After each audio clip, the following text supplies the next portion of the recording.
You are listening to CrossTalk, a safe place to discuss addiction, recovery, harm reduction, and everything in between.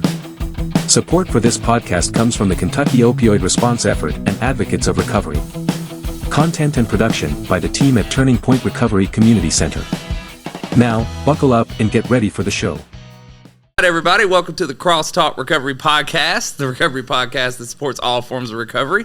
My name is Nathan Brockett. I'm here with Amanda Wiersma, Chelsea Beasley, Chastity Brown. All right. So as you can see, Matt's not here.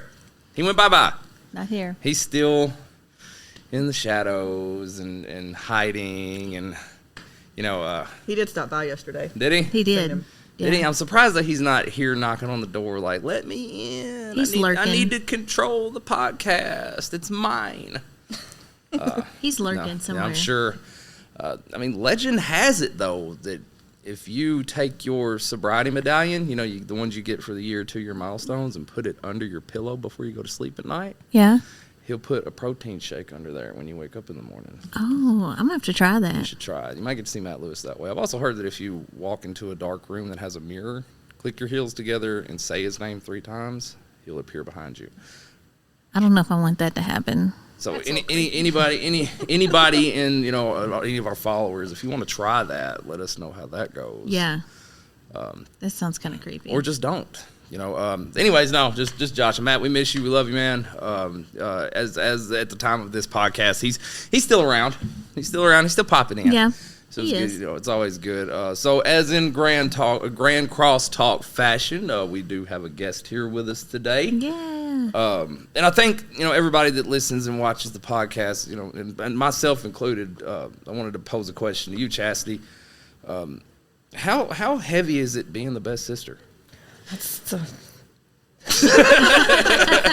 load to carry. I know. I see you, hunched over and back hurting all the time. And I'm just like, man, taking the pressure of the whole family must be tough. That's why my arms probably starting to go numb and tingle every now and then. That would be it. I'm just kidding. He's really not. Well, I know you more, but that's why I'm glad to have Chelsea on with us today to hopefully talk more about, what is it, what's the, I'd almost say pros and cons of family and recovery. I hope there's a lot more pros. Do you guys ever feel like you're in a sobriety competition? I don't feel like we are in a sobriety competition. No, I'm definitely just kidding. I'm just poking fun. But I would like, for you guys to share, in this recovery journey, it's not just about, growing our circle of people in recovery. Mm-hmm. It's got a lot to do with, a lot of people want to rebuild their family. They want to get closer to the people they may have burned bridges with. Sometimes that doesn't go as we would plan it. It's taken me a long time to be able to rebuild the relationships that I have with my family, but I don't have the brothers and the sisters and all that stuff. And I just wanted to get your feedback and get your viewpoint on what it's like, coming out of addiction with one another into this life that you're living now. Putting y'all on the spot. On the spot. Passing it on. So for me, we were always pretty close. A lot of our addiction was together as well. Yeah. And then, of course, I got into drug court, and they kind of dictate who you can and can't be around, and there's so many rules. And it was at that point in time where I just kind of had to, separate myself, which was hard because even in addiction, they were always there. Mm-hmm. So it was hard to distance yourself and separate yourself, and I still tried to be around and still tried to sneak around the drug court rules, which never really works out all that. Yeah, we've seen how that goes sometimes. Doesn't work very well. So, unfortunately, she ended up in drug court not long after. It was after I graduated, wasn't it? Yes. Yeah. Or I may have still been in drug court when she ended up in her journey. Yeah. But so now we're getting to sober together. Yeah. So it's kind of like getting a whole new sister again, because there was the addiction. It started young for us. Yeah. It started really young for Yeah. us. So I don't think we've ever really been grown up and sober together. Yeah. Have It's we? always been back and forth. When one of us was sober, the other one wasn't, or we were in addiction together. It's never been at the same time. Oh, yeah. Okay. So it's kind of like learning each other all over again and like getting to know like That's who like, you- it's like Sister Christmas. Yes. Yeah. Yeah.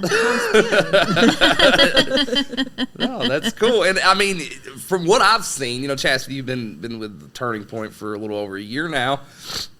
And since I met you, it's not just been her. You have the other family members that are kind of following on this path. And that's been an awesome thing for me to see personally. You know what I mean? It's like the ripple effect that recovery has on family members or just anybody that's around us, attraction rather than promotion. And I know sometimes, our family members have to do drug court, different programs, might be getting voluntold to do these things, but, you've blazed the trail. Yeah. Yeah, I was the first one, and then the older sister got in some trouble and ended up at Lifeline, and she's just recently graduated there.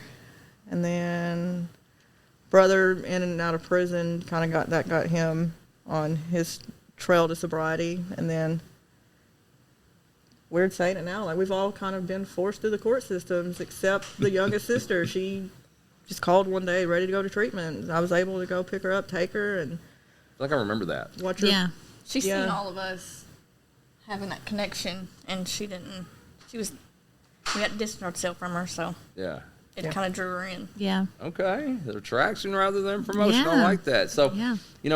Chelsea, how is it, with your sister working in recovery and having gone through drug court and all that stuff, what kind of impact did that make on you personally? I knew it was possible. Well, you hear that? Yeah. I was one of those broken. Like, it was, Yeah. yeah. If I could do it, anybody in the family can do it. Like, Yeah? yeah. Yeah. It was bad Yeah. for quite a long time. So did that intrigue you to where that you wanted to pursue recovery more? Yes. Give you that better drive? When I was in jail, I actually asked for drug court. I knew she had went through it. I Yeah. knew they held you accountable. Yeah. Yeah. Okay. And I guess, after seeing Chastity being able to succeed in her recovery and also, and now she's working in recovery, would you say that that's had you aspire to do other things with this recovery, or you just, you want to maybe plan on sponsoring people at some point down the road, or, all that kind of stuff? Yeah, I'm actually thinking about looking into peer support, maybe. Oh, yeah. She wants to work with us. I do. Really? Oh, she must be Gonna part have of the Turning whole Point family. Yeah. No, I do. I get a lot of joy out of seeing that, man. Although I may be estranged from my family members, that doesn't stop me from enjoying seeing you guys rebuild and all the youngins that y'all got between y'all. Yeah, it's definitely like a family thing when it comes to Chastity and her family. Like, if you see one of them, you see like all Like if of you them. turn around and there's the other one coming through the door. Yeah. No, I love that. So, Yeah. and also, I feel as part of Turning Point, I'm not giving, identifying anybody, but, we've had more participation due to, just your impact, Chastity, not trying to pump your head up at all, but I feel like you've done a really good job of making this something and making it look like something that people should do and that's worthwhile. And I think from my personal viewpoint, what I've seen, I feel like it's enhanced a bond that you guys may have, that you may have never had. I don't know if you did or not, but I feel like now, everybody's more responsible. Everybody's able to take care of each other's kids and all that stuff. All 11 of the kids. There's Yeah. a lot of kids. For me, just, I don't know. I feel like I owe a lot of my sobriety to Turning Point. I mean, obviously, drug court played the biggest role, but Turning Point was the only place, like, I went for meetings and anything. And it's, I guess, just trying to give back to the place that I feel like played one of the biggest roles in giving me my life back. So I'm Okay. going to drag in all of these people with me. Are they having to drag you? No. No? Don't have to wrap a rope around you and drag you through the door? No? I come here and sit a lot. Yeah. Okay. I think it's amazing because, other consumers come in and they can see how Chastity's working with her family and how we're working with her family. And it kind of just goes to show that Turning Point is family oriented. And, that not only are we helping other people in the community, we're helping our own families, Yeah. just I like that family connection. Yeah. And so, as I said, that although I may not have that family thing, that doesn't stop me from building family bonds with people. You know what I mean? Like, I have my own personal family, my wife, my kids, all that, all the zooms and wham whams. But my recovery circle is super important to me. And to me, that's all just about the same thing. Just because I'm not blood with somebody doesn't mean they're not my family. Oh, yeah. I think I have stronger bonds with people in recovery than I probably do my own family. And I think, that's suitable for me. I'm not in this recovery journey or, regretting the fact that, I don't really regret the bridges I've burned. I think most importantly for me is just what can I do to improve on those things and maybe not let it happen again. The fact that you guys get to do it, I think sets a good example for those folks out there that might be listening or watching or even see you guys out that not all is lost. There's something that I really believe strongly in this recovery is restoration. That's a really big value in my life because all too often do I see, the restoration of families, people getting their kids back, people being able to be united in this because of the program that we work. And it's just, here it is. The proof is in the pudding. You know what I mean? I know we don't have all 19 of the family members here with, is it 19 or is it 24? I can't remember. 24. 24, okay, just making sure. We don't have them all here. We could probably have a miniature family reunion in Turning Point if you wanted to. But the fact remains is that, all with one unified purpose, being able to do this thing. And y'all are reaping the benefits of it. Y'all are all getting to see all of your kids grow up together. You're not having to worry about a separate, unhealthy home life, and a lot of people experience those things. I know I was a kid that grew up with a very unhealthy home life, family being torn apart and everybody hated each other. Whether it be from drug addiction or just differences of opinions nobody could agree on. But, there's one thing that I feel like you guys can agree on is that progress that you're all able to make through this. So how's drug court for you? Good. Yeah, I bet you coast off of her a lot, don't you? Yes. If I have any questions, most of the time I'm calling her. She's like the drug court guru. Really, I feel like a lot of people come to you, but that's okay. That's okay. Yeah, I don't know about it. I'm always asking her, like, how does this work? Or who do we need to call her? Are they going to like this? Yeah. I don't know if they're going to like that. If I have any questions, Yeah. she's my go-to. Yeah. So, Chelsea, I'm not trying to put you on the spot, but I am because it's CrossTalk.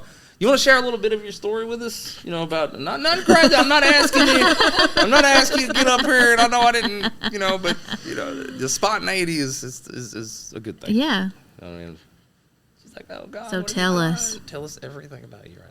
She's scared of her story because she bounces around and she doesn't. No, just Tracy told me I needed to work on that. But Tracy's not here, so you're good. Well, good. That way you can go back and watch it on YouTube and see where you screwed up. Everywhere. Yeah. No, just tell us a little bit about yourself. This is the first time that our viewers, listeners are getting to meet you. Who knows? If you do good, we might bring you back. No pressure. No pressure. No pressure. No. I don't know. Like where my addiction started? Just tell what it was like for you. It doesn't have to be. It started young. Yeah.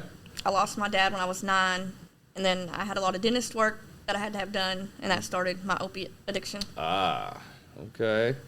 Just the old opiate train rolling. Yes. Yeah.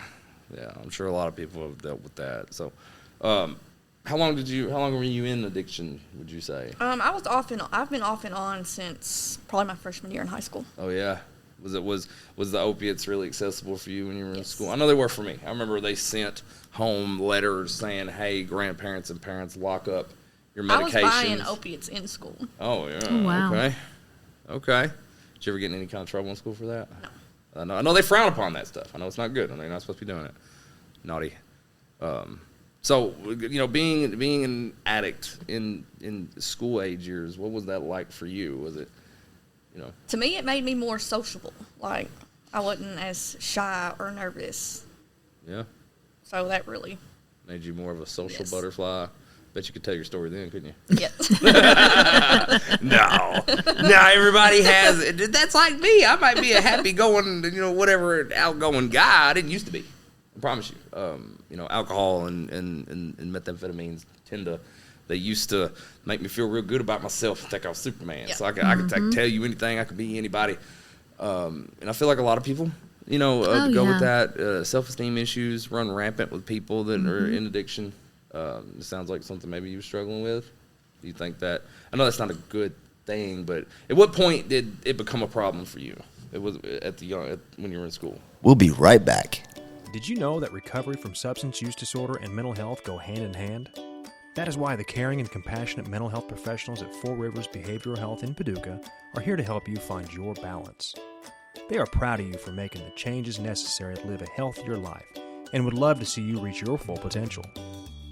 Give them a call at 270-442-7121 or stop by the downtown location at 425 Broadway in Paducah, Kentucky.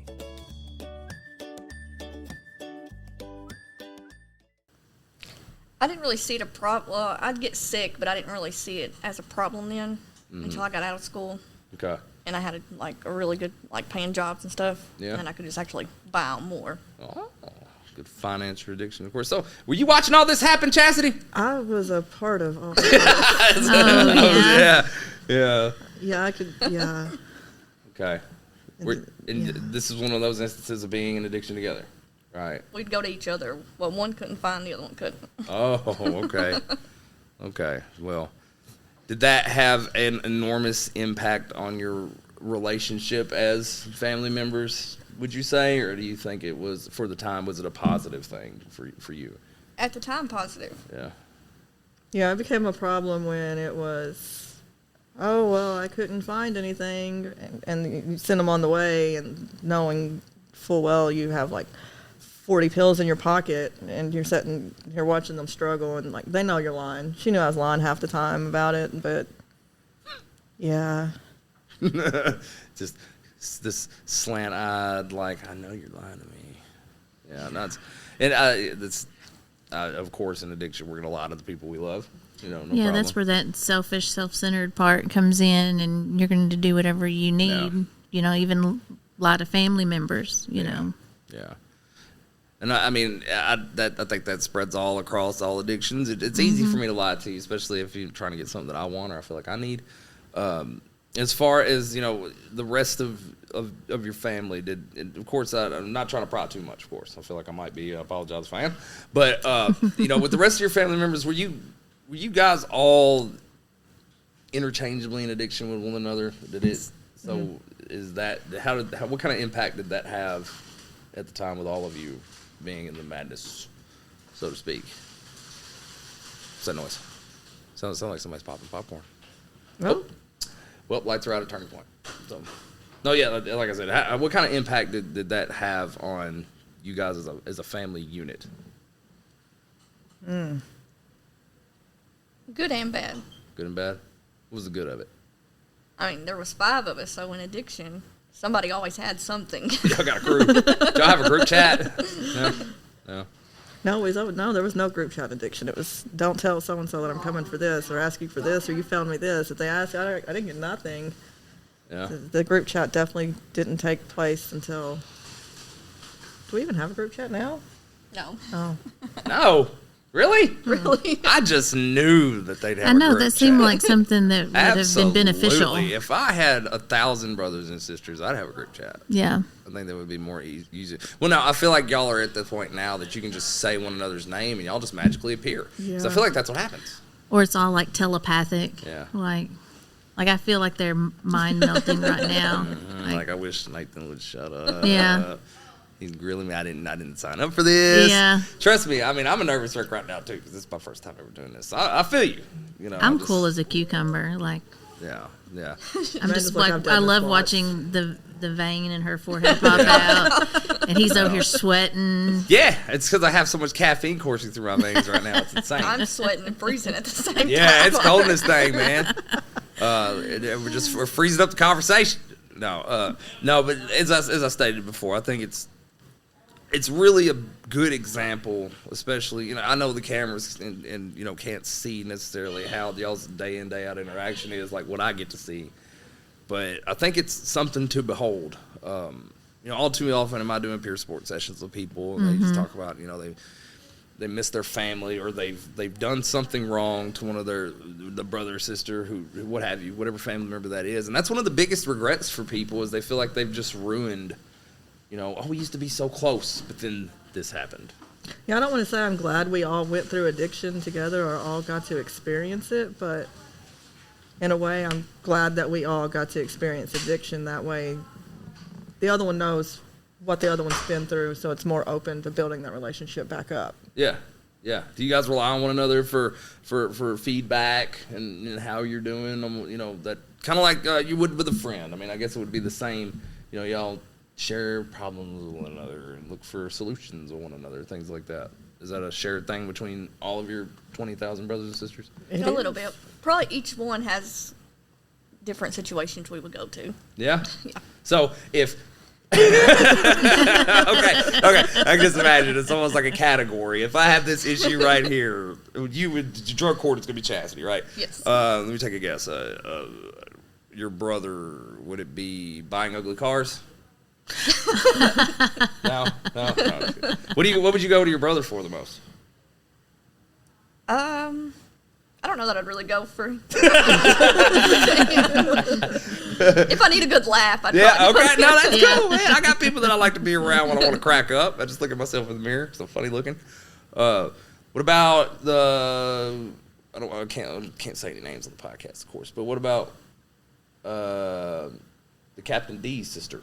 That's what we'll call her. There's that's two two of them. That's the other two. Really? Yeah. So they're in recovery and working at the same jobs together. Golly. What You about say older or younger? Older Captain D's sister. And you can tell them I'm talking about it too. Oh, don't worry, they're gonna watch it. All right, good. They're gonna watch it. What do you go to for which? If I was to get in a bind with money or something, she'd be the one. So to let she's me the borrow it. financially sound. Oh, wait a minute! I didn't let you finish your sentence, and then I heard borrow it. So Yes. she's the bank of the family, basically, right? Yes and no. We kind of go back and forth. Like if she needs to borrow something, I've got it. If I need to borrow something, That's she's got cool, it. man. So who keeps the spreadsheet of who owes what? Well, we normally don't get too crazy. No. Maybe $20, $30. Oh, okay. Okay. Okay. All right. The So younger Captain D's sister, you don't go to her for nothing. You help her. Yeah. She needs all the help. She's Yeah. the one I still got to set boundaries with. Yeah, that's okay though, man. It's She's getting there. Yeah, no, since I have, I'm not identifying anybody, but since, I've been around, I feel like she's gained a little confidence. You go to her if you want to know that you are a little more intelligent than you're thinking. Oh my gosh. I love this. This is great. I love this. That's why I wanted to I'll talk say about it. that, the good old family ribbing. Now, that last Saturday that we were open, she said some things that's just like, She always says some things. No, it's a hoot. I You enjoy really it. just say that. I love watching you guys interact with one another. Can we have her on next time? Oh, man. What do you guys think? Should we invite younger Captain D's sister to the podcast? Let's all the comments. So, for you guys that are watching on YouTube, if you think we should have younger Captain D's sister on the podcast after hearing what we've heard, let us know. Yeah, Maybe we'll invite her. Vote yes Not or to no. laugh at her, everybody. No. Just to get another viewpoint of the entire family unit. We'll just have a whole series of the Chastity's Chastity's family. family. I was going to say, if it was a little bit bigger, we could just, we would could say- stick them like in the floor and stuff. Definitely need more seats. Passing the microphone. Yeah. How do you use this thing? No, but it's still really cool to me. Like I did not bring you on here to make fun of you or anything at all. No. It's legitimately like I'm expressing my gratitude for the fact that you are all able to do this together. Yeah, like, to me, it's like I try to understand because, like, my family, they're not one of us. And so my brother wasn't one of us. And so they really struggle to understand. They're like, why can't you just quit? Why can't you just stop? So to me, sometimes I kind of wish my family or someone in my family was one of us so that way I could have someone to talk to and understand what it's like to go through what I went through. So, in your situation, you had other family members that went through what you went through, and so you have that support. I have support, but it's just in a different aspect. So I love hearing about the connections that you had and how you were able to be there for each other. Because, for me, I kept it a secret. I was alone. I didn't tell anyone in my family. It was just a big secret. So it's just interesting to hear how you all had that family connection in addiction, and now you have it in recovery. Yeah, that's the part that I really enjoy, because I think, my family didn't really find out about my issues until they read it in the newspaper. You know what I mean? They're like, oh my God, Nathan's on meth. Yeah. That's so bad. And of course I was shunned for it, rightfully so, because of just the things that I was doing. I was bringing shame to the name. You know what I'm saying? And my uncle, we were in addiction together, and now we're in recovery together. But we don't have. She is freezing to death. Can you see? Can you guys see on the camera? So I'm gonna make sure to take a close up of that, because I just saw her go. Yeah, I'm shivering when I was talking to her. All right, cool. We've got a good section. I won't keep you guys too often much longer. But for one, of course, thank you for the energy that you guys share between one another, because it's not just us that see it. It's, I guarantee you, our participants that they see. These 3 or 4 people that look alike, even act the same at the same spot. You almost can't deny the fact that y'all are family. You too. And I love that. I do. Everywhere I go, and it's like, crazy because she looks chastity like her sister. daddy, and I look like my daddy's family, but we do not have the same daddy. Like that makes sense. Did you know that? That's a revelation to me, because I thought y'all were just out of the same pod. No. You know what I mean? Yeah, especially when they smile their noses. Yeah. No, I love it. It's good stuff, man. Yeah, it's awesome. No, and once again, it's a blessing to be able to see these things. It's one of those things that I think people just take for granted sometimes, is having the family. I can't help it. She's shivering so bad. I'm shivering. Hello, this is the best part. I apologize. I will work Yeah. all the air, try to figure it out, maybe cover some vents up. But yeah, like I said, Chelsea, thank you so much for being on with us today. Maybe if we get enough feedback through the podcast, maybe we'll have younger Captain D sister down here, and we can let her give her opinion of how the family unit is. Look, when she first got out of treatment, she called me so excited, and I was like, what's going on? And she was like, I helped a homeless man. I'm like, well, that's nice. She's like, yeah, I gave him some money for his rent. That took me a second, but that's good. It took me a minute too. I was like, "That's All awesome." right. Well, I maybe- just find myself telling her, like, we're gonna talk through this until you figure this one out. And like, she's, bless her heart. Bless her. Yeah. Bless her. She's Bless special. it. She's our All special right. sister. But yeah, just to throw in a little shameless plug here on the CrossTalk Recovery Spit it out. podcast. I'm trying. June 6th, we'll be having the 5th annual recovery walk. For those of you that have been following us for a while, it'll be at Noble Park in Paducah, Kentucky, from 10 a.m. to 3 p.m. What am I doing? No, my toes are purple. So we're actually almost killing people in here from the cold, so I've got to hurry this up. Shut up, Nathan. I'm Don't oddly forget, not cold. recovery walk. If you're in our viewer area, listening area, and you can come out, please join us. It's going to be an awesome time, as always.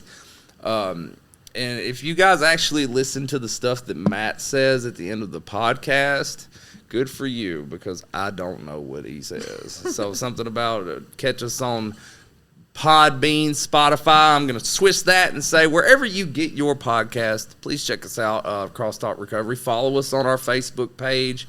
Share so we can get the word out about CrossTalk and hopefully make it bigger than Matt and Lewis did. Yes. Just kidding, Matt. We love you. Thank you for the legacy that you've left behind and giving us the opportunity to still continue this. And as always, stay grateful. If you or someone you know is struggling with addiction or in recovery and needs guidance, speak with Turning Point's team of peer support specialists by calling 270-444-3621. You are not alone, and we are proof that recovery is possible.